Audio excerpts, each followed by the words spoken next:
Bridge হয় নাই। আমরা কথা দিতে পারি এই সালদা উপজেলায়, আমার সালদা উপজেলার ভাইদের জন্য, বোনদের জন্য আমরা কর্মসংস্থানের ব্যবস্থা করব।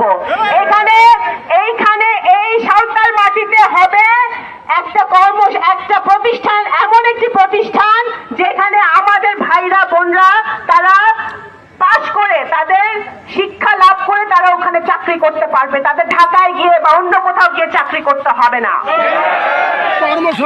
সুতরাং আজকে আমরা করতে চাই, আমি আপনাদের জন্য করতে চাই, আল্লাহ যদি আমাকে সেই তৌফিক দেয়, আমরা যদি সংসদে যেতে পারি, আমি চাই যে আমাদের সালদা নগরকান্দা প্রত্যেকটি মানুষ, প্রত্যেকটি ঘরে উজ্জ্বল হয়ে থাকুক। আমাদের প্রত্যেকটি ভাইরা, আমাদের যারা মুরব্বীরা আছে, তারা যেন স্বস্তি নিয়ে রাতে ঘুমাতে পারে। এই এতটুকু কাজ আমি আপনাদের জন্য করে যেতে চাই। সুতরাং আজকে এই প্রতিষ্ঠা বার্ষিকীতে আমরা সংকল্প নেই যে আমরা যেই মতই হই না কেন, আমরা